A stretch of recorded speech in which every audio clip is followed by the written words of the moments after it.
Hey everyone, Russ here. Before we get started, if you love Joygasm and think it's something everyone in the world needs, we'd love your support. Please consider becoming a sustaining monthly contributor. To do that, just visit patreon.com/joygasm. It's super easy and it helps us out a lot. Again, that's patreon.com/JOYGASM. Now on to the show.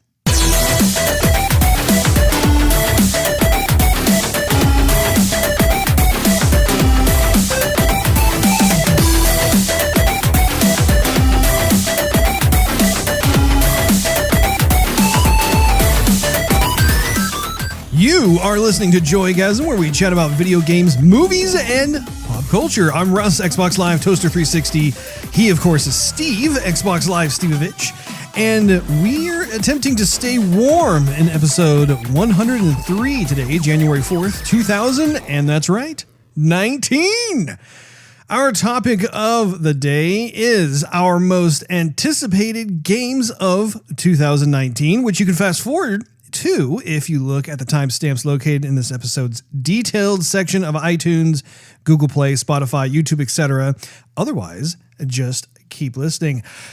My bodacious brother. Yes, sir. How are you doing over there? Well, I'm all bundled up here, Russ. You're bundled up? I'm bundled up. Oh, bundled up. Yes. You're looking rather Eskimo-ish. Yes. You keep it nice and Hase Mucho frio in here. Well, si, senor. Oh, man. But yeah, no, it's cold. It is very cold. I got a case of the shivers. Shiver me timbers. Anyway, so I usually sleep with the air really, really cold. Yes, you do. It's like walking into Antarctica. I remember back in the day of high school. Yeah. Walk into my room, you can see your breath. Actually, I think that it rained one night and it got the carpet wet, and then it froze. I do remember, too, that you used to sleep topless, and so your nipples were hard enough to cut glass because it was so cold in your room. Diamond nipples. Only diamonds cut glass, Russ. It's true, especially if they're pink colored. Rose gold. No, rubies. So anyhow, so it was freezing cold last night, and I woke up once, and I'm looking forward to sleeping in on the weekend. It's always a good thing. Yeah. Otherwise, we had New Year's, and that was interesting because a bunch of people were firing off guns around where we were. Like, that was interesting. So nothing rained down in the house. Are you sure it was guns, or was it like bottle rockets and fireworks? There were definitely fireworks, but the fireworks make more of a boom sound, not like a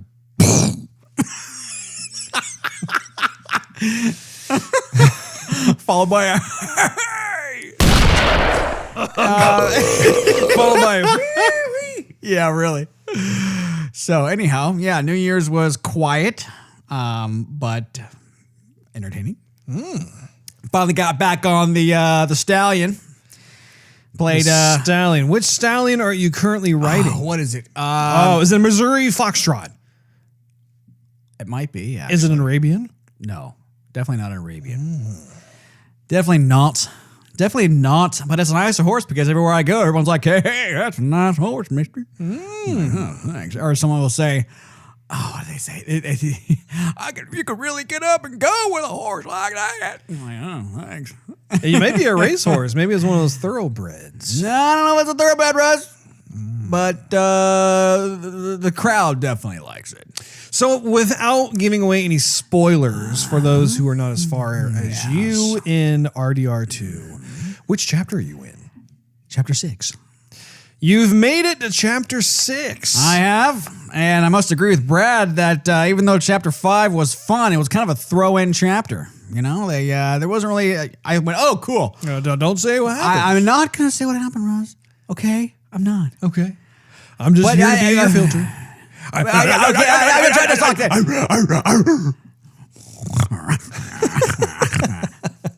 So they just kind of threw chapter 5 in there, and I thought, oh, this is great, cool. I'm on chapter 5. That's awesome. And then it was like, well, here's chapter 6. I'm like, wait a minute.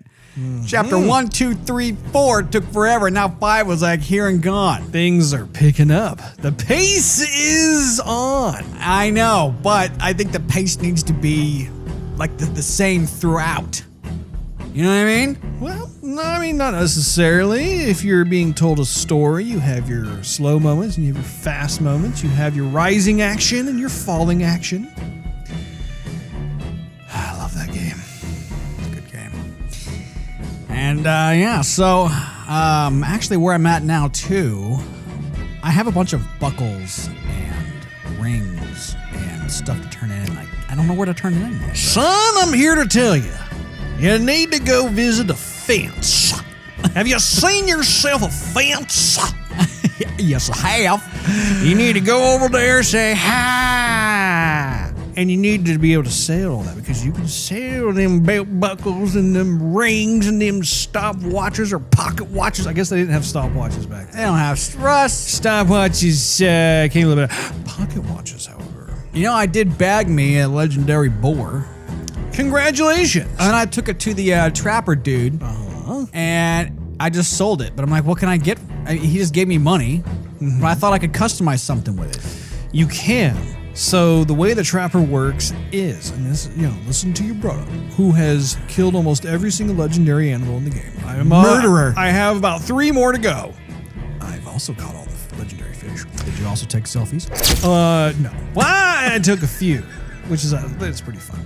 Not with the dead animals though. It was more I saw this beautiful vista, like a waterfall, and I was like, oh, I'm gonna take a picture of that.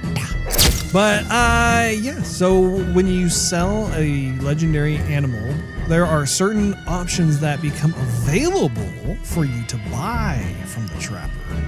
So you'll notice certain things are grayed out, which obviously are certain furs, pelts, carcasses. Actually, it's just the pelts. But the more legendary animals, and also you can bring perfect pelts. Have you ever got yourself a perfect pelt, Steve? Yes, Russ. Okay, just want to make sure. I'm not saying you're terrible. I just wasn't sure how much you had invested yourself in the hunting game. From chapter 1 to chapter 6, have you ever gotten a perfect pelt, Steve? I mean, ever? I mean, like, be serious. Well, some people don't do it. Like, all they do want to do is go through the story and that's it. And that's the impression I gave you. I got the impression from you that you were wanting to do all the side story stuff and all the main story stuff, but I really have not heard you talk about hunting. I said I was taking my time with everything. Yes. Mm-hmm. So that's how you do it. It's like you have to bring. In fact, I'm still in the process of doing the same exact thing. Like you have to bring a ton of animals over there. But the more animals you bring to them, then all of a sudden more and more options become available. And so when you go through all the options, you'll see hats and vests and pants and boots and gloves and jackets, like all these different clothing items that you can mix and match, or you can have like complete clothing items that are kind of going hand in hand, which there are several items that he has that I'm working towards getting. There's a vest in particular I got my eyeball on. I actually really love that cowboy hat with the rattlesnake head poking out the front. Have you seen that one? No, I've not, Russ. Well, Steve, you need to get on that game. You know, they're going to have like a fishing vest where like all the lures and stuff are hanging down all over the place. Bassmasters. Yeah. That's what I am. Strike fear in the hearts of my adversaries. What else is going on with you, Steve? You know, that's let's see. Well, I haven't watched anything recently. You know, we twitched. We twatched. Careful what you say there, Steve. Oh yeah, right back at you. Anyway, that was I'm not the one who I'm not the one. Almost had a little problem if I didn't add that CH in there. Just keep talking about nipples, Russ, okay? Yeah. Man boob. Yeah, really. So we play a little Forza. And you got grumpy. Yes, I know. I know, yeah, I got grumpy. And you know what? I did get grumpy. You do. You're a very competitive man when it comes to racing games. And if you lose, then you just get into a huff. You know, I don't mind. No. Let's be specific here. If I lose, I don't mind losing as long as it's like fair and square. But when the game takes the double-barreled shotgun and shoots both feet and goes, "Oh, yeah, it sucks. You lost." I go, this just sucks. I This agree. just sucks. I was talking actually to our good old friend Brad about your predicament. And actually, it turned into our predicament when it came to that. Because I totally agree. I think that it's a game design flaw if you're playing the single player career and the game obviously is pushing this feature of rewinding without any kind of penalty. Like, oh, you want to try that turn again? You can rewind it. And then when you get into more of the online experience where you're in a convoy and you're racing with other players, suddenly that feature without any kind of warning or notice completely changes night and day. So when you click rewind, it's not like everybody rewinds with you. You are severely penalized.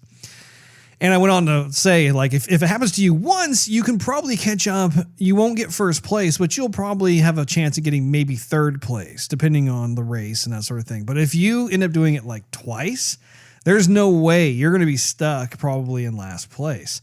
And it's just an unfortunate thing because the game itself conditions the player to press the Y button every time they make a mistake on something. Because they're always really pushing that feature.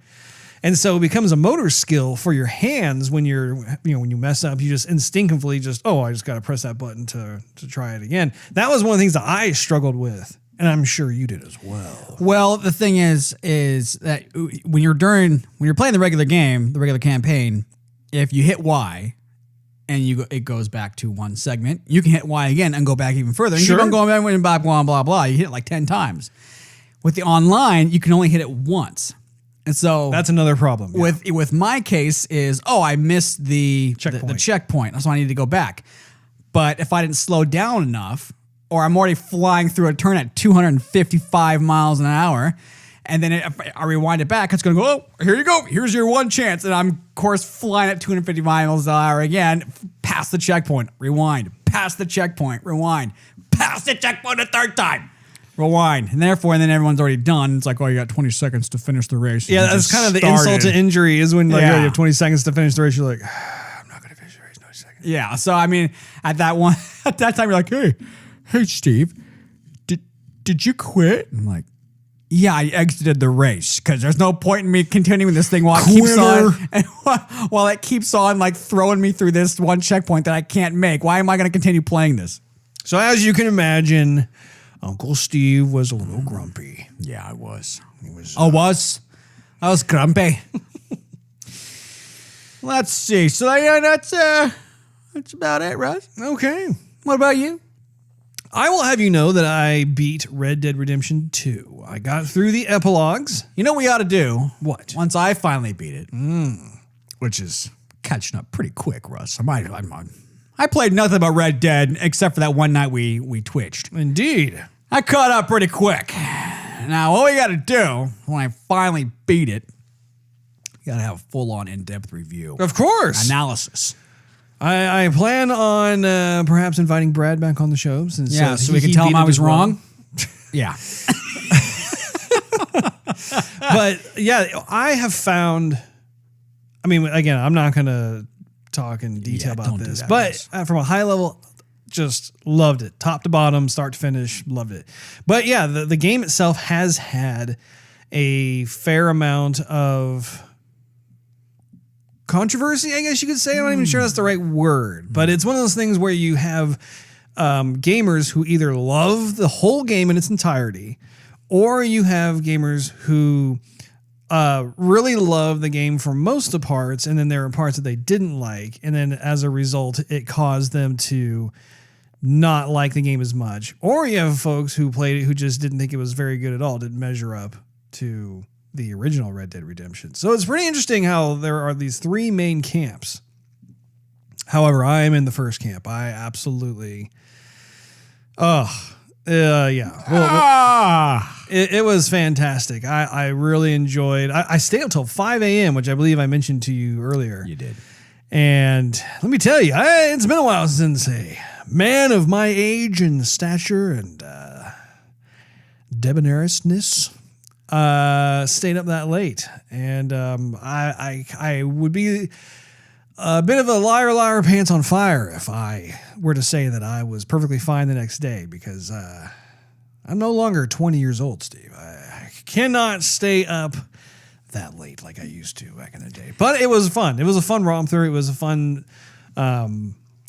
time to be able to get through the game, because there was just a lot. You're going to be surprised, actually, when you're going through the epilogue, because there's 2 parts to the epilogue, and there's a lot to take in there. So is there, Russ? I look forward to being able to talk to you about it, though, just because I feel like with this particular title, we've had to be touch and go with it, just because we are not really ever at the same point in the game, and so no one wants to ruin it for the other person. So it's gonna be nice to have an exhale. You know what I mean?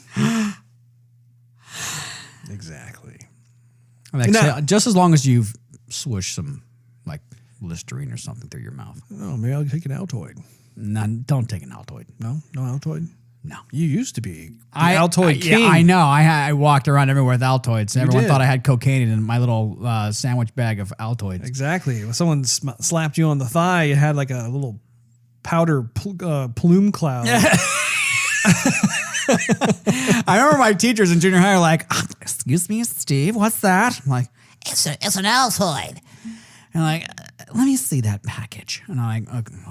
So I handed them my Ziploc baggie full of like 3 containers worth of They probably thought it was crack cocaine. They did. They were like, look, they're fingering through it, and like, were they doing that thing where they take their index finger and like vigorously rub it against their gums and teeth? Oh yeah, it is Altoids. Here, take it. I thought this was going to be a good day. I was hoping for a pick-me-up. Deal with these kids. Exactly. Oh, yuppie larva. Okay, take out your bucks. Yeah. Pop quiz. Bunch of punks. I hate you all. Yeah. So let's see. In addition to Red Dead Redemption 2. What were we talking about? Yeah, that's right. Oh, I know what I'm talking about. I got my notes right in front of my face. So, rang in the new year with friends. We had another family come over, and so all the little kiddos got to play, and we had a little bit of a dance party. That was fun. Mm-hmm. There's something really fun about having a bunch of 4-year-olds freaking out about your hue lights, which I have talked about before and causes you to roll your eyes a bit. But had a bit of a dance party in here, and it was a lot of fun having the lights go to town. Did you notice any or watch any of the rockin' New Year's Eve-ish type of shows, whether it was on like NBC or ABC or CNN or Fox News or anything like that? No. Actually, I don't think it was Fox News, like Fox something or other. Fox News. I don't think Watch the parade on Fox News. It was very political, surprisingly. No, but apparently there were quite a few problems with a couple of the networks, NBC and CNN in particular. Yeah, I heard that. My goodness. Like some of the stuff I was reading, like with Chrissy Teigen or something Teigen, like Teigen, is that her name? Yeah, what we come to. Talking about something that has to do with steaming a certain area of the female anatomy. Steaming or streaming, Russ? It was steaming. Yes. Apparently, I read the article about how I think she had even posted some sort of Instagram pic of her popping a squat and going through the motions of it or something. I think she's very proud of it, but needless to say, there has been quite the social media backlash from a lot of enraged parents who have always viewed the New Year's Rockin' Eve type of shows as family friendly. Apparently, Mariah Carey acting like a diva in New Year's past is not quite enough anymore. I got to one-up it somehow, you know? Well, the poor girl this year continued to have problems when I saw the video when it came time. First of all, NBC completely dropped they dropped the ball by not covering the ball dropping. Yeah. Which was a huge moment for them. Faux pas. Yes. If you will. But also too, after the ball had dropped, you know how all the hosts they tend to like give each other smooches and hug each other, and it's just all like honky dory and happy and celebratory. Well, the same girl goes to hug one of the co-hosts who's holding an umbrella, and it's one of those umbrellas that have those like pretty like prominent spokes that make up the skeleton of the umbrella. So she goes in to hug this other woman, and one of those spokes totally goes in her eye. Ouch. And I mean, it's not just like a little like little tap, like boink, ow. I mean, it was like impaling, just like, just it was so painful to watch. And then she was trying to recover from that, and then she was trying to hug the other woman, and the woman was trying to adjust and stuff and try and salvage the hug. Then the eyeball, yeah. It was just bad. And then CNN on their side, I guess they ran into some problems based on where they were perched. And one of the hosts wasn't Anderson Cooper. I think it was something did happen to Anderson Cooper. I saw pictures of him littered all over the place on Facebook. I just didn't. Okay. Well, one of the hosts apparently they had an umbrella because it was starting to rain in New York. And this guy ended up getting confronted by security, and they were saying how based on the area that they were at, they couldn't use an umbrella. So then he proceeded to just rant live on the show, which of course, when you're in the festive mood to bring in the new year, that's what you want, is a man who is pissing and moaning. So yeah, I fear for the future as it applies to the New Year's Eve shows, Steve. It's not as classy as it once was back in the Dick Clark Bob Hope days. Yeah, all those days. Like there's just something missing there. But anyway, were you going to say something? No, I think something happened with the Thanksgiving Day parade also. I don't know. Just lost air and. No! It's like this huge. Yeah, who knows what it is? Turns out to be like Batman 1, where all the green gas comes out. You're like, no! Now, to echo your little doohickey about Forza, of course, I was playing that with you on Twitch, and it was really fun to be able to get in there. I was prepared to try out the latest DLC, which, what is it called? Like Fortune something or other? Fortune Island. That's right, Fortune Island. So I had downloaded it and bought it, and I was totally expecting you to have it ready to go and perhaps even like play it before me because you're such a car guy, you're such a Forza fan. You disappointed me, son. When I loaded Forza in there, it says, hey, you can now get the Can-Am Maverick. And I thought, awesome. I used to park those things. And so I go in the auction house. I'm like, I bet someone's selling it. Sure enough, they were. And I'm like, I'm going to get it. And then it says, nope, you got to download it. You got to buy the whole thing. I'm like, I have a feeling the reason why was because your girlfriend turned fiance was in town and your brain was somewhere else, because I would have expected you to be on top of that whole dealio. She did leave on the 30th. Mm-hmm. And all I could think. That word got caught up in a whole lot of mucus. Yeah, it did. It was drowning in it. I could tell. I could see it. I saw your cup over there, too. I was thinking about using it. I have no cup over there. It's right there, actually. That's a dry cup. I know. I was going to spit in it. Oh, that's disgusting. If you have to spit, there is a box of Kleenex to my left, which is your right. Every time when I'm on the show with you and I have to... I think of the spider in Fievel Goes West, where he spits, but it's like a spider web. That's right. And they're traveling somewhere on a train. Here to do this, here to do that. And then, I'm a good little spider now. And he's like, what to go? Water? I'll give you water. That's right. Yeah, that's you. That's me. That's what I felt like. Oh, when I doing to me. No. Well, with you in the room and I have to hawk a loogie, that's what I think about. I see, Steve. If it was anybody else, I wouldn't think about that. But because it's you, I do think about that. Well, I appreciate that. It's kind of a backhanded compliment in a way. I like that movie. That was a good movie. There was a lot of good voice talent in that movie, too. I remember there were some scenes that we rewinded quite a few times. Oh, yes. Crying, laughing so hard. Yeah. Probably nowadays we'd be like, that's saw a lot 3 dozen times, it's not funny anymore. Oh no, I think it'll bring us right back to that moment. It was one of those Don Bluth magical movies, Steve.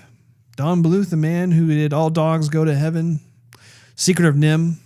Secret of Nim wasn't funny, but that was a cool cartoon. That was an epic cartoon. Yeah. As a kid, are you kidding me? You're watching, you're like, man, this is something else. Yeah, mice were getting stabbed. Yeah. I almost run over by a tractor. That's right. The owl will like crunch some big moth. Mm-hmm. Man, as a kid, you're like, oh my gosh, I feel sorry for that moth, but that owl is really impressive. Iron Giant, I know Brad Bird directed it, but I wonder if he worked with the Don Bluth animation team.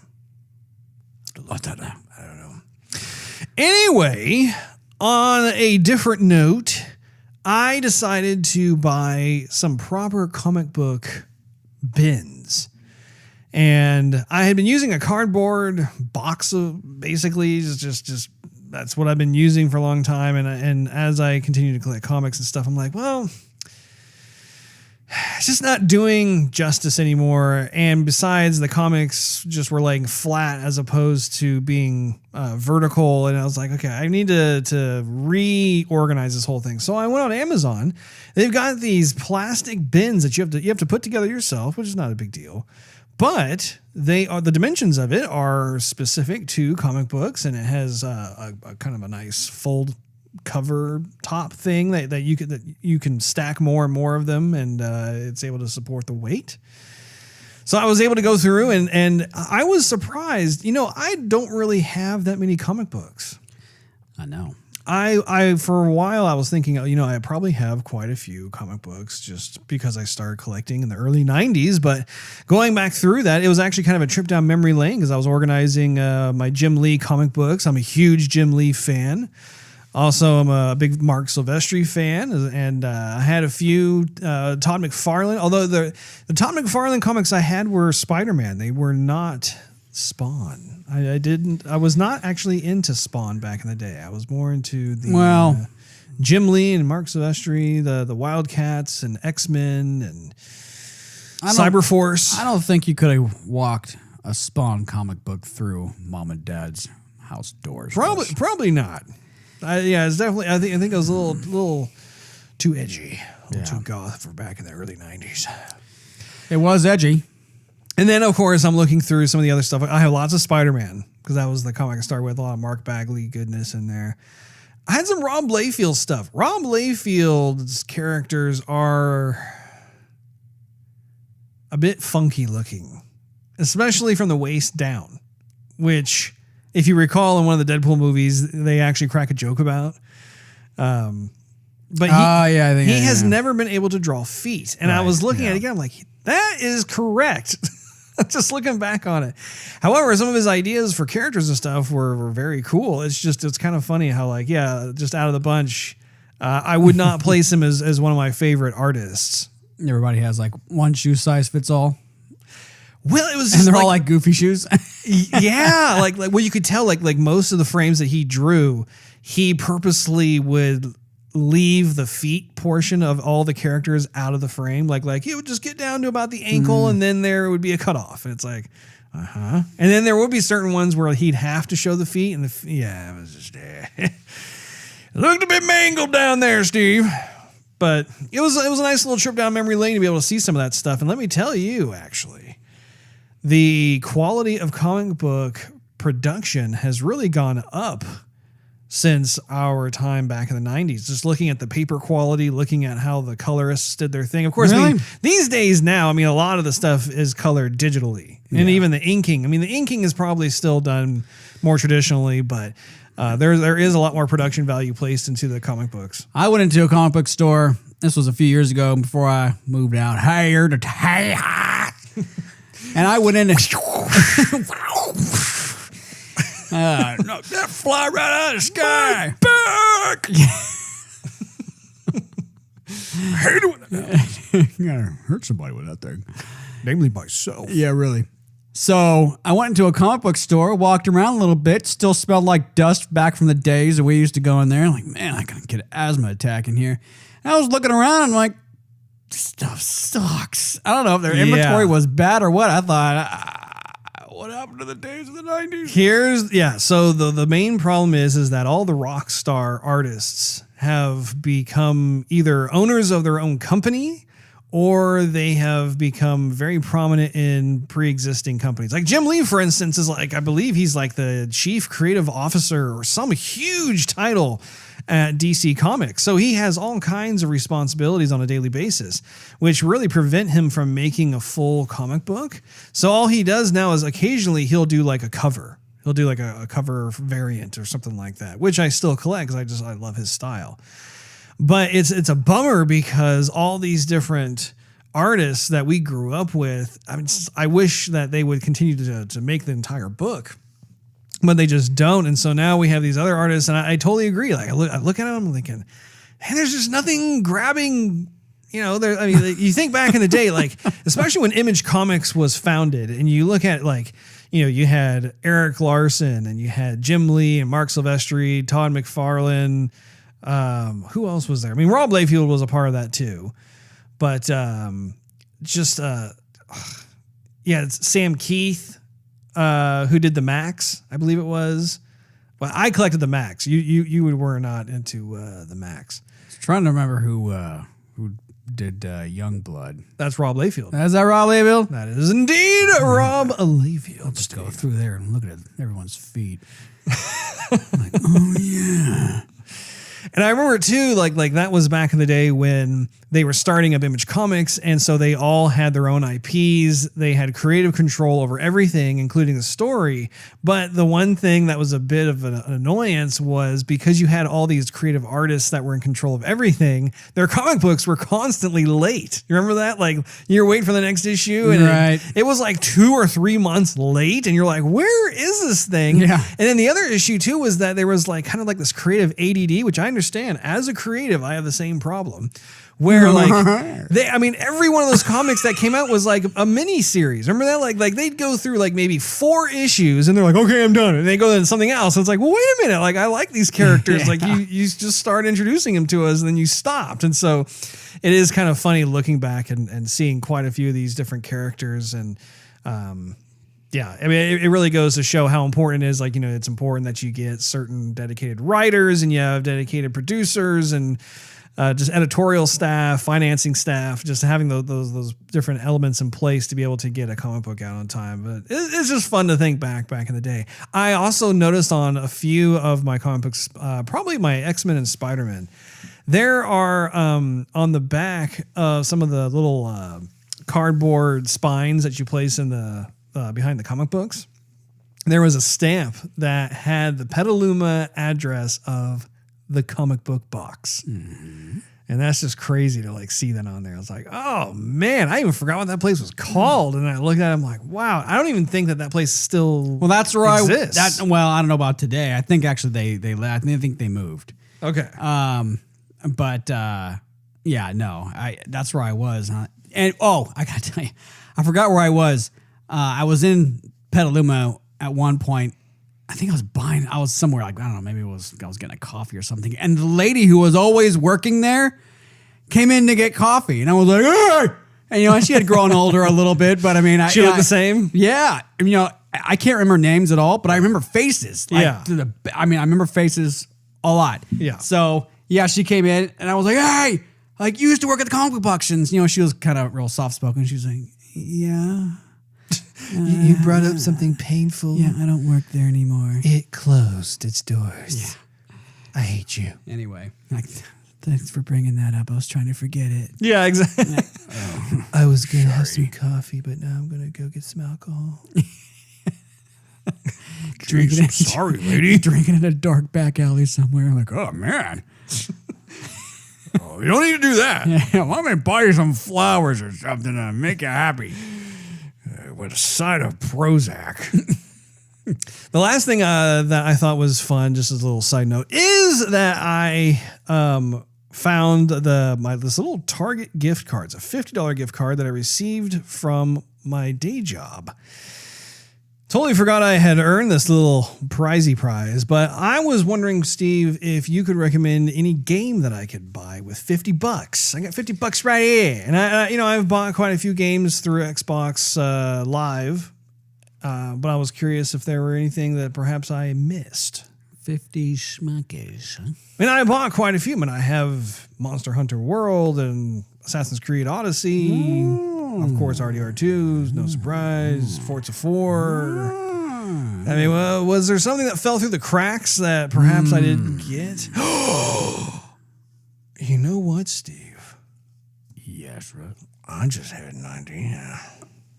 Halo Master Chief Collection?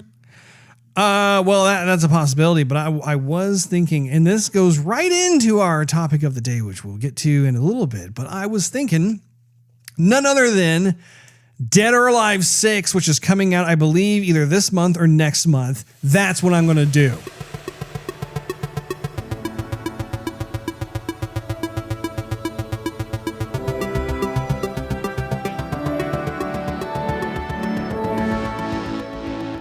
So what do you have for us in this week in video game and movie anniversaries? Did I say it right that time?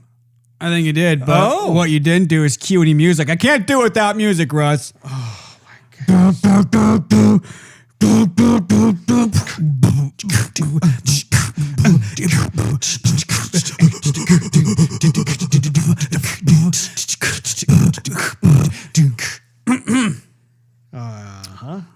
I can't talk and improv beatbox at the same time. I'm terribly sorry. What do I have for you? Is this going to suffice for you? Well, I guess that's gonna have to. Well, Russ, I'm gonna have quite the plethora of video juegos for you. Not necessarily movies, though. I don't think all the resources online have updated yet for all the birthdays, anniversaries, this, that, and the other. But one movie in particular, which was a classic, gonna have to put this on my Netflix list, which turns 30 as of January 5th. Yeah, okay. Back in 1989. Born on the 4th of July. Tom Cruise classic. That's right. I have to watch that one. Oliver Stone, wasn't it, directed that one? I think so. I think his movies are kind of like hit and miss. Like they are. The ones that are really good are really good. The ones that are really bad are really bad. Yeah. Okay. So, moving on to video games. So, as I was looking this stuff up, there was like 2 days worth that were crazy busy. Like, days and days and days and days and days and days and days. Both they've fallen on December 30th and January 1st. Okay. So here we go. And then everything else, like there's like nothing out. Okay. So, December 30th. Actually, no. Nothing happened December 30th. I'm sorry, December 31st. Turning 45. Back in 1974, Wild Gunman. Do you remember? Never heard of it. Well, yes, you have, because later on, 10 years later to be exact, Nintendo brought it out to the NES. Remember with the little light gun that was used with it? Oh, yeah. Same game. Yeah. Okay. Turning 35, back in 1984, we have Bank Panic, which is for the Sega Master System. Oh. Basically, you're a sheriff and you run around shooting outlaws. Okay. Pixelated outlaws, kind of like, never mind, you're not a sheriff. Forget it. Although it would be good if it would be kind of cool if they had a DLC where you actually were the sheriff. You could shoot bad guys. You know, it wouldn't feel so bad as you were shooting lawmen who were trying to shoot you. Anyway, let's see. Turning 30 as of 1989, Wrestle War. That was for the Genesis. Now, the reason I say Genesis is because I think it was multi-platform, but I saw that game everywhere. Every time I went into the store for like a new Genesis game, I saw like the big muscle dude on the cover. I'm like, I don't want to play that. I don't know. Did you ever play that one? I don't Game was everywhere. I don't know. Let's see here. Turning 25 back in 1994, we Battle Corps for the Sega CD. That one I do recognize. And you'll recognize this one. Cosmic Carnage.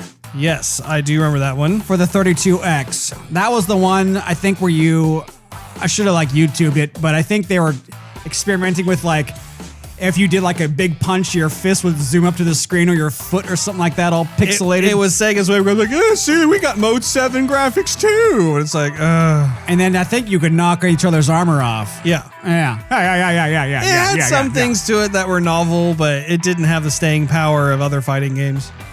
Yeah, I don't think they ever made another one. So, in the arcade world, we had, on the same day, Cruisin' USA.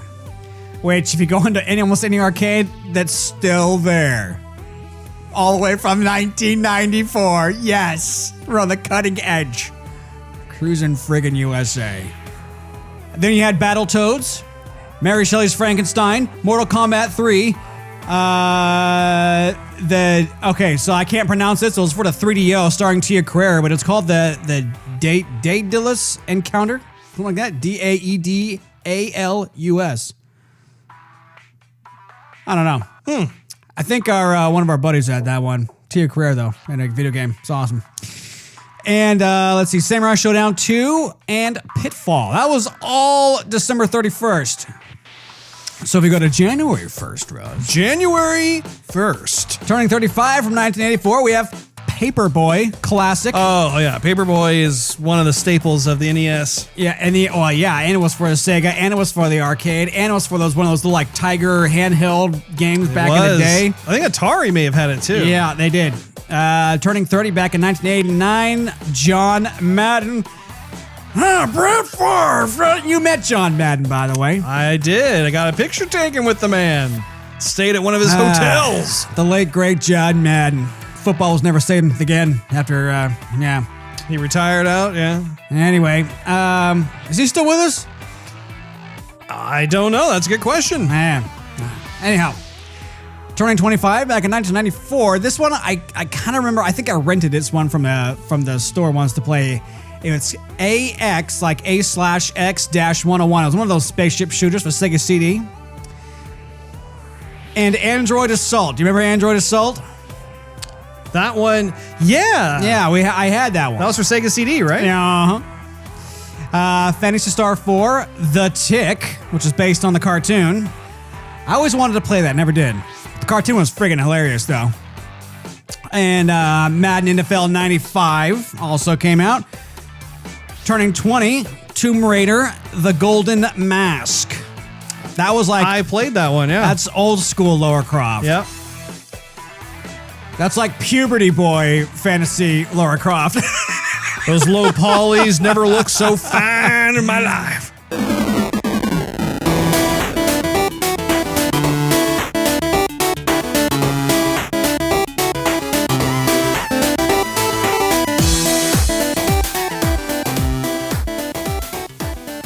You smell that?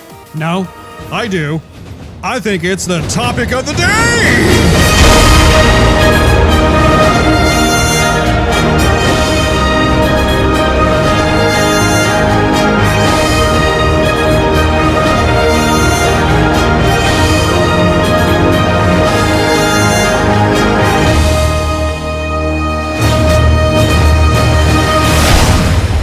If the topic of the day had a smell, what do you think it would be? Sage, thyme, oregano. Now I know you're just name dropping from Red Dead Redemption 2. Black beans, beef burrito, cheese, with a mix of hot chocolate, champagne. Should I go on? That sounds like something that you would vomit up after drinking too much on New Year's Eve. Followed by an omelet with tomatoes and...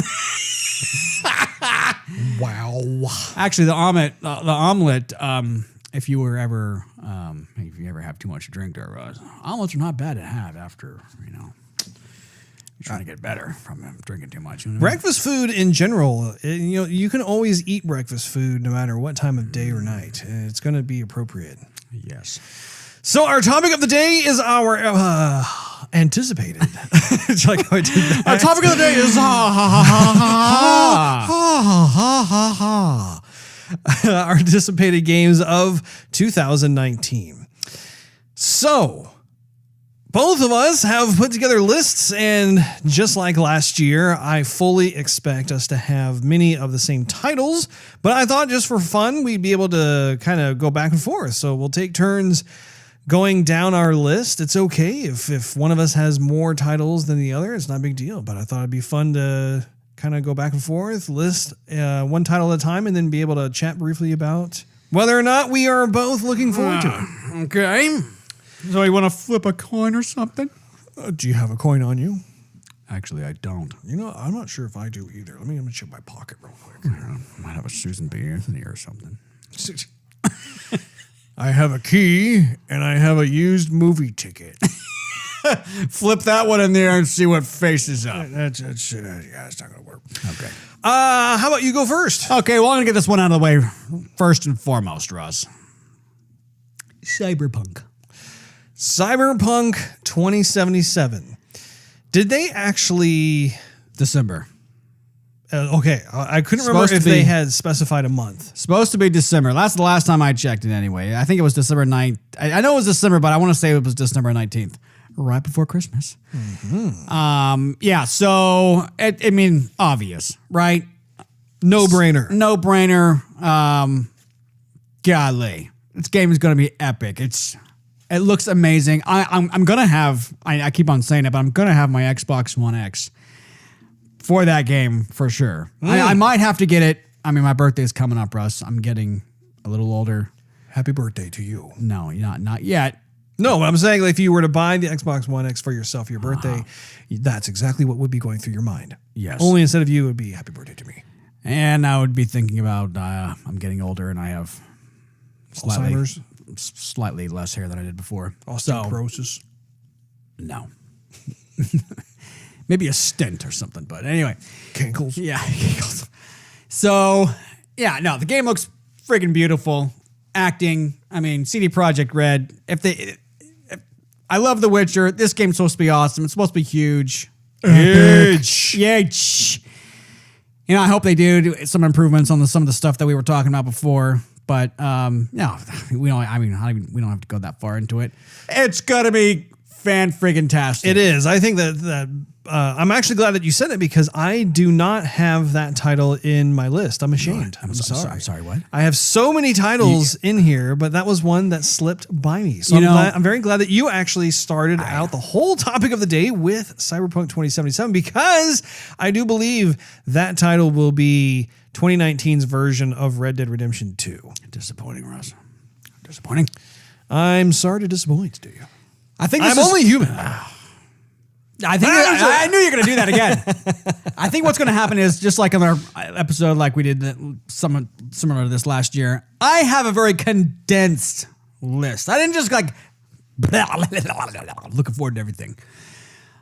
My list is condensed, Russ. That's quite all right, Steve. So I wanted to pay homage to Cyberpunk 2077. First and foremost, got to get it out of the way. Your turn. Anthem. Anthem was, I have that second on my list. All right. Let me talk about it. No, I'm just kidding. Go ahead. Anthem was a title that we had initially thought was going to come out in 2018. Yeah. It got delayed. It did. So now it is an anticipated title for 2019. I believe it's still scheduled to come out in February, but I think that if there was a title, well, you know what? I was going to say if there was a title to possibly fight for the crown of Game of the Year against Cyberpunk 2077, it would be Anthem. However, there are other titles in my list that could also just as well fight for that crown. This is true, Russ. So it's I don't know. It's very exciting time, but Anthem, I don't really need to go into too much detail other than it's a Casey Hudson title. It's a BioWare title. I'm looking forward to them kind of being redeemed from the atrocity that was the Andromeda fiasco. Right. So. Now, you know what I'm looking forward to that one is, even though we're confused as all heck about the story, something happened here in space and it's futuristic and there's freelancers and javelins. Those are the names of the classes. I know that part we're not confused about, Steve. I'm just throwing stuff out there, Russ. Okay. Picking up what I'm throwing at you? No. Okay. Not sticking. So I'm doing the Matrix bullet dodge. stop.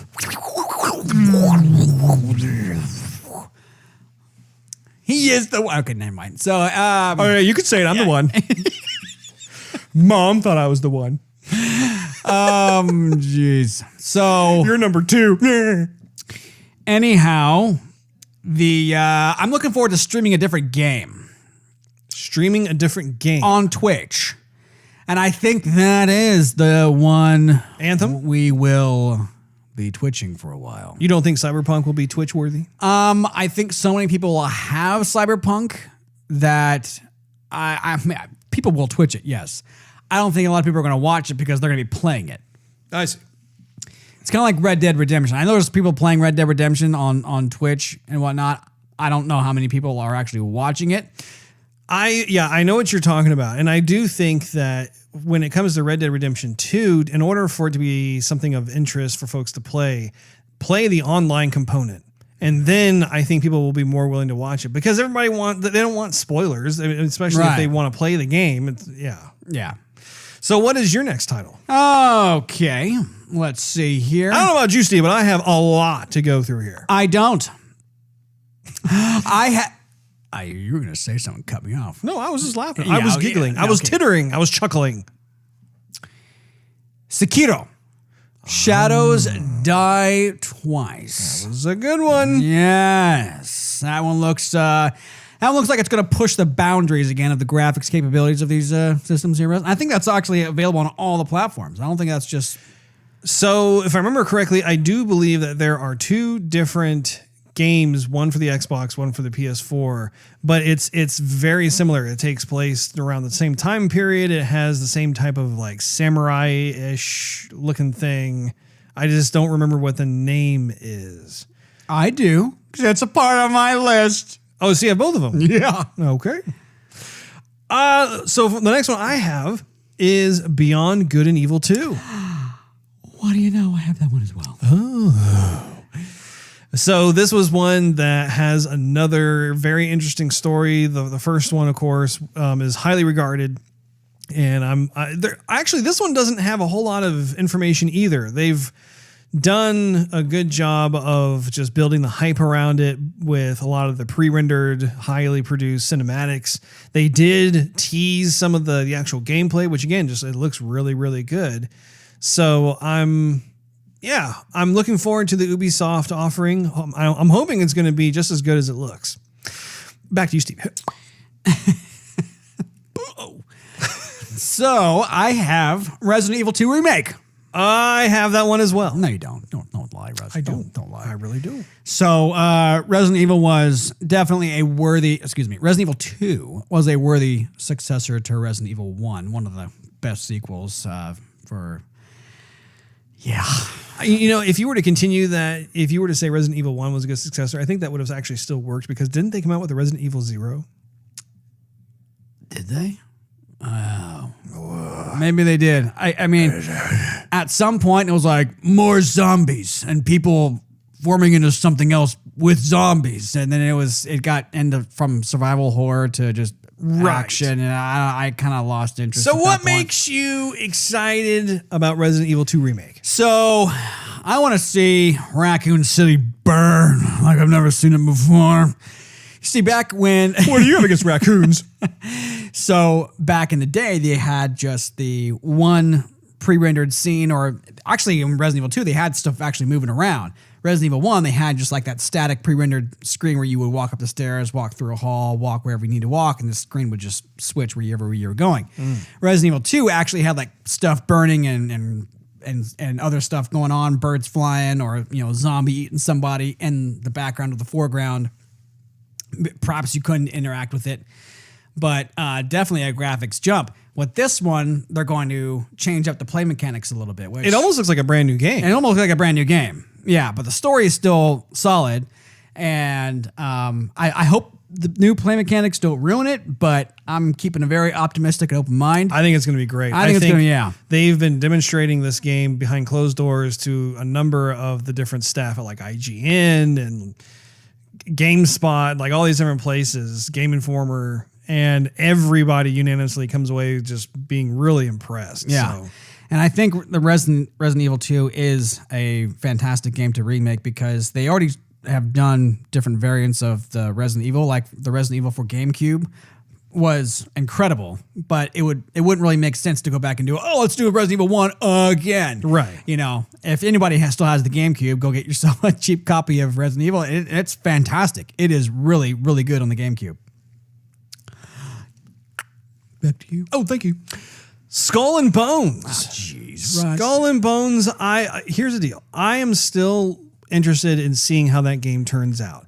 Granted, we've talked on this program about how some of the UI approaches have been worrisome just because it doesn't have that organic piratey feel. It feels too techy, but I'm wondering just how the game overall will play. So again, it's not my most anticipated title of 2019, but it is one that I am looking forward to. Just if for nothing else, I think the art direction is really, really good. I just really hope that the gameplay is fun. Back to you, Steve. Okay. So one game that I was looking around the internet and this popped up was Wolfenstein Youngblood. Ah, yes, that is on my list. So I don't remember seeing much footage of it, but if it's anything, I think it's the same people who are working on the other one. I don't think they've changed anything around any. Oh, it's Bethesda. Yeah. Right. If you recall on E3, they had a quick little teaser where it had the sisters. I thought that's what I saw, but I didn't know that was. For some reason I forgot that was Wolfenstein. But you I saw still need to play Wolfenstein 2. What is it, Colossus or whatever it is? Something like Shadow. No, not Shadow of the Colossus. Is it? I don't know. Something with the Colossus. We're Nazis. So yeah, no, I definitely need to get that there from you. But if it's anything like the other game, then I'm definitely looking forward to it because that game was awesome. Even just watching it, you know. Yeah. I'm waiting for you to ping it back to me. I was going to say, that's kind of a lousy sound effect. That was more like a badminton hit. Yeah. So I have one for the PS4, Days Gone. Really? Yeah, Days Gone was a title that I totally thought was going to come out in 2018. It was actually slated for 2018. It got delayed. I believe it's supposed to be coming out in 202019. That's that zombie game that we saw stuff on. Yeah. That game. You're that motorcycle guy. Yeah, that game looks good, yeah. Yeah, it looks really good. Really good. I think the storyline could be pretty engaging. So, again, not a ton of information on it, but what I do find promising is that they have not been doing a bunch of pre-rendered cinematics to push the game. They've really been showing a lot of the gameplay footage, which looks to be rip-roaring good time. Back to you. I have Mucho Warlords, Russ. Yes. So similar to Resident Evil, also Capcom. I loved Onimusha. I mean, it did kind of use the same sort of play mechanics where, okay. Yeah. I feel like I'm in the racquetball. Yeah, the racquetball. I'm getting a bunch of blue balls thrown at me and I have to swat them all. Anyway, so Onimusha was a gorgeous game, and Onimusha 3 was fantastic. I thought the acting was better in the Onimusha series than the Resident Evil series, and just gorgeous game and a lot of just great play mechanics. I think there was I'm trying to think of the French actor. I forgot if he's still with us, but he was doing some of the acting in the last one that I had. And that's also when we had our Japanese exchange students and they recognized him. And they're like, oh yeah, that's Sean Pierre. I'll look him up in a second. But anyhow, really looking forward to Onimusha. I cannot wait to see how the game looks on today's graphics. And back to you.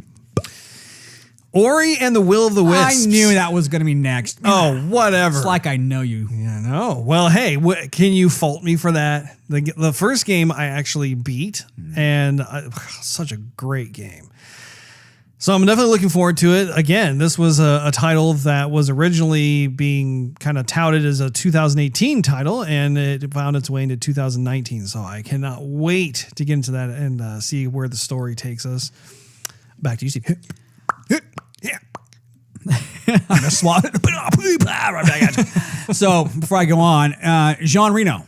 Oh, okay. Yeah. As a matter of fact, you recognize him here, Russ, because I think he played in a movie with Natalie Portman. That guy right there. Oh yeah, Remember that? He was in Ronin. I like him. Yeah, he was in Ronin. Yeah. Mm-hmm. What do you need? No, that sounds French at all. I don't have. I can't even know what that French. was. You offended him. Sorry. How dare you? Sorry, Jean. Okay. You're gonna be surprised at this, Russ. Shenmue 3. Really? That is surprising, considering you, to my knowledge, have never played a Shenmue title. I know. I missed out because you took the game system with you to college, and I never got to see it. I bought the original Shenmue and played through it. It was quite the game. And that's what you keep saying. I've never seen Shenmue beyond the internet. I don't know if you would like it, though. It's a very different experience. And I can't have different experiences. No. I'm just saying that typically the experiences that spins your beanie are different than mine. but then again, maybe if you sit down, you'll dig it. I don't know. That's just my initial knee-jerk reaction. Russ. Yeah, like when the doctor hits your knee. Hey, reflexes still work. Hey, stop that. So yeah, Shenmue 3, looking forward to it. And maybe I'll just watch you play for a while. I don't know. Now you're trying to, I don't know. Anyway, you're just trying to neg me out. That's what you're trying to do. You're trying to make me into a negative Nancy. No. I'm trying to keep an open mind. Not at all. I'm impressed. Thank you. Back to you. Oh, thank you. The Last Night. I heard of that one. Oh, yes, you did, because we saw it at E3. It was the 2.5D pixel game. That's right. No, that game looked fun. It looked really, really original. Yeah. So, yeah, again, I don't really know too much about it other than the fact it looks beautiful and it looks like a really fun 2.5D scroller. Back to you, Steve. Some of these I'm telling you, I said it before, some of these 2.5D games that are coming out, they look pretty good, Russ. And you know, the thing is, I don't really care for these platformers that well, but I do like watching you play them. I know what you mean, Steve. There are certain titles that I enjoy watching you play. I'm no good at them, but I'll watch them all day long. Now, this is the one, and it's my last one, Russ. Okay. This is the one that you were trying to refer to earlier. Ghost of Tsushima. Yes. So this is the one that they had at the Sony booth where the samurai was walking through with all the cherry blossoms. Looked breathtaking, to say the least. Yeah. And that game's going to sell a ton, and I believe that it most likely be a contender for Game of the Year. Well, there you've heard it here, ladies and gentlemen. And I'm going to be the ultimate samurai. Thank you very much. Uncle Steve has made a prediction. I might even come on the show with a samurai sword just to show it off. I'm waiting for you to hit the ball back to me, Steve. Maybe I'm not ready yet. Oh, there it is. So this next title, I have to admit, I'm not exactly sure if this is a 2019 title, but if it is, then I'm going to say shame on you for not having this on your list. Final Fantasy Remake. Yeah, I had it on my list and I took it off specifically tonight before I got here because I've been looking and Googling and binging and Yahooing. There's no release date. It's not going to come out in 2019. And, I had a feeling that there's a chance that that's probably going to happen where, you know what? Now that I think about it, I think that if Sony is smart, which they're smart, they have their moments. They can be pretty smart. Except when it comes to this last year's E3. Yeah, anyway. Well, of course. There you go. However, seeing as how the next gen systems are probably going to be debuting in 2020, it would be a wonderful game to be simultaneously demoed with the PS5. That'd be redonk. That would really harken back to the PS1 days when the Final Fantasy VII came out for it. And Final Fantasy VII was one of the best-selling titles for the PlayStation 1. And I think that if they were to have kind of a revisiting of their roots, so to speak, with the PS5 and have the Final Fantasy Remake be one of the launch titles, that would be a pretty jewel to be in the launch lineup crown, if you know what I'm saying. Well, what they're thinking about doing is releasing the game, but in 3 different sections. So certain part of, or like the first part of the game, like the first third, I guess, will come out. And then the second third, and then the third will come out. So it would make sense for all of those titles to come out on one system. It'd be kind of weird to be like, okay, here's the same story that you're used to, but the second game that we're releasing for a whole new other system, you know, it'd be like, well, I want to see the whole entire game look the way it's supposed to look on one system. So I think if they released it on the PS4, it'll be cool either way. But if they released it all on the PS4 and the PS5 just comes out right then, everybody's going to be like, oh, well, can we see it on the PS5 to see what that looks like, you know? Well, then that's why I'm wondering when it's going to be released and what their plan is. And just really going back to what I just said, if it turns out that the development cycle makes it so that it's not going to be released until the PS5 comes out anyway, that is a potentially great title to show off what the system can do. Of course. So, what I also have on my list here, Psychonauts 2. That was a title that I've been following. If you recall, we had the pleasure of Raymond Crook on during one of our special guest episodes of Joygasm. He's one of the lead animators on the project. And Tim Schafer, of course, is a very creative, brilliant man. So I look forward to seeing what all the hard work has been generating over here. Speaking of which, you know, Psycho is a word in Japan that actually means cool. I did not know that. Anyway, onward. Wow, that, you learn something new every day. Now, moving right along here, I have... Okay, so you're going to roll your eyes a bit on this one, but I'm actually anticipating Ace Combat 7, simply because I have not played an Ace Combat game in a very long time. I fully realize that the gameplay mechanics are probably just going to be like the older Ace Combat titles with perhaps some subtle nuances that they've added in. However, I've always been a fan of the Ace Combat series, and because it's been so long since I've played an Ace Combat game, I'm kind of wanting to just jump back in and have fun. I've always enjoyed the kind of the arcadey feel of that title, and the graphics have always been impressive, no matter which system it's been on, whatever title it is. So yeah, that's one I have. Did you have any comment on that? Yeah, that's the same mentality I had when the last Ace Combat that I bought. I was like, you know, I'm past the last two Ace Combats. It'd be good to jump back into an Ace Combat. And I did, and I was like, yeah, this game plays exactly like the other games I've played, but it just has a big graphics boost. The game's fun. They load you up with, you know, afterburner amount of missiles. Yeah. And, you know, you just go over there. They always improve, like, the landscape and, of course, the jets, the physics, everything looks good. They think they've been putting in more like cutscenes. Effects and stuff. Weather effects, Yeah. but I was going to say also cutscenes, because in the game's past, it only used to be a story told to you, but with one still image. So I think they've been doing a lot more stuff to it. Battletoads is another one that I believe is coming out this year. That is coming out, yep. I'm curious. I'm not excited yet because I haven't seen anything other than just a logo, but I'm very curious to see what does a next-gen Battletoads game look like. And I really hope that it is a next-gen looking title. I hope it's not going to be some kind of, I don't know, half-assed looking thing. Whoa! Yeah. When you said curious, it made me think of Winston. Winston... Curious. Oh, from Overwatch. That's another game. Oh, by the by, not to completely digress, checked out some of the winter outfits when we were looking at the loot boxes and stuff. I've got to say that Black Widow. Really? I'm sorry, not Black Widow. Widowmaker. Excuse me. The new winter outfit, I dig it. Now, what I don't dig is, like, I think it costs like 3,000 gamer credits or something. That's what like they that. always cost when something brand new I comes thought some out. of them were like 1,000 or 2,000. That's like the not as fancy skin. Well, let me tell you, I did not pony up any extra actual real world dollars for that. I'll wait till next Christmas to be able to purchase that. But I did like that. I did like. Anyway, let me get back on this here. Yeah, okay, fine. Dead or Alive 6. Of course. Mentioned this earlier in the program. I've always been a big Dead or Alive fan. I've always been a big fighting game fan.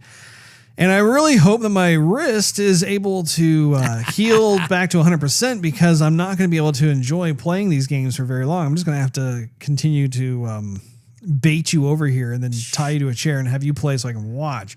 But yeah, I've always been a big fan of the Dead or Alive series.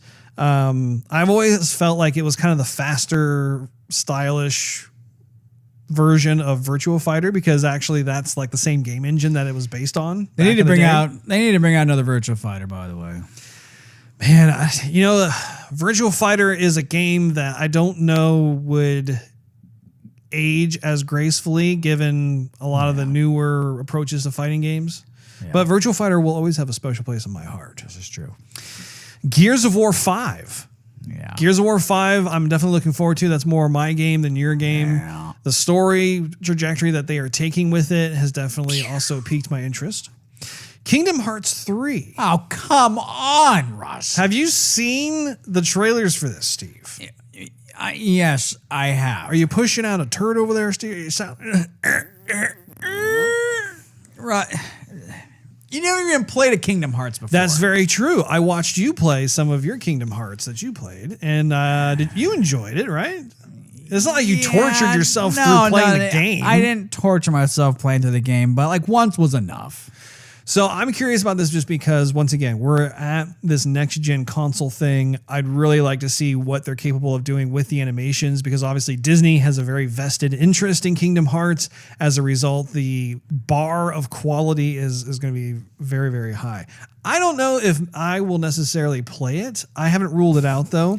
I'm just going to buy it and put it on the shelf. Honestly, I was thinking about buying it for you. Oh, gee, Russ. But if you don't want it, Steve, don't worry. Maybe I won't buy it, or maybe I'll buy it for myself, just so I can get that Kingdom Hearts experience. But, I mean, there's a lot of positive buzz surrounding it. Star Wars Jedi Fallen Order. Do you remember this? I remember they talked about it. Yes. I didn't think that was going to be released in 2019, though. If I remember correctly, when the host of the show was... Cornered? Yeah. Cornered, yeah. She sat down with... the guy who I believe was the director of he's kind of one of the head honchos of Respawn Entertainment. I believe he said next year.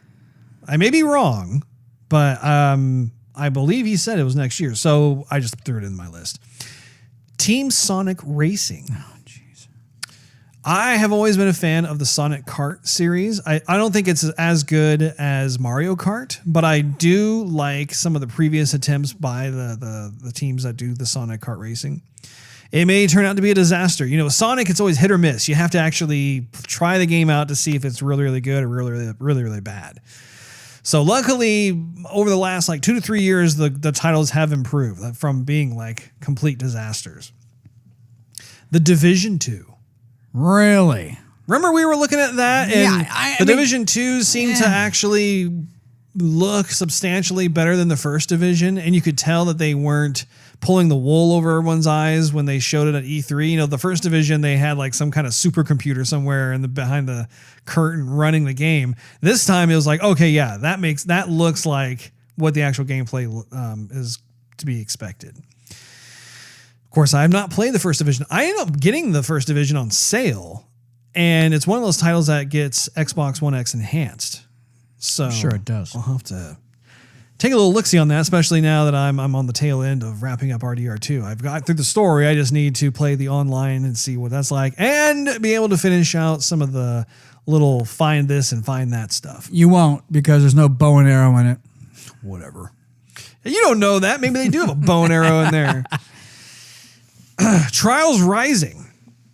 Trials Rising, if you recall, was that stunt dirt bike type of game. There was an older title of this, it's from the same series, way back in 2010 or something. And I played it, and I believe it came out for Xbox Live Arcade or something like that.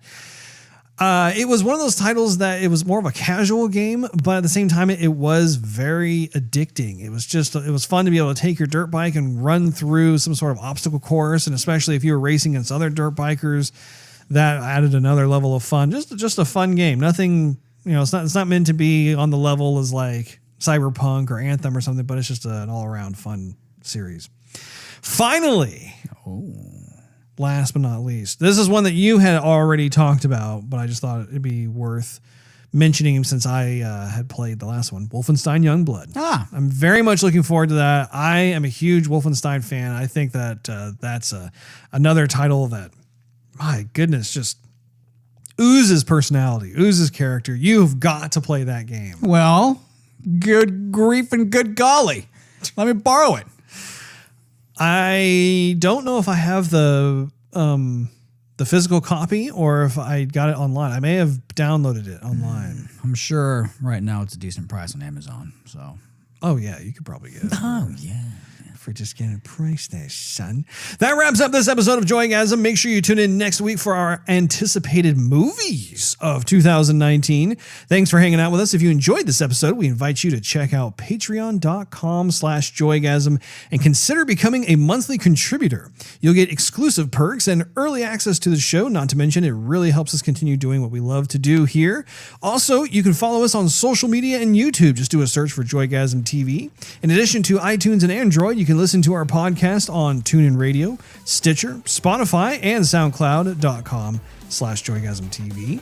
Last but not least, search Joygasm TV on Twitch to see us stream our gaming adventures live every Wednesday night at 9:30 p.m. Central Time. We'll see you next week. Later.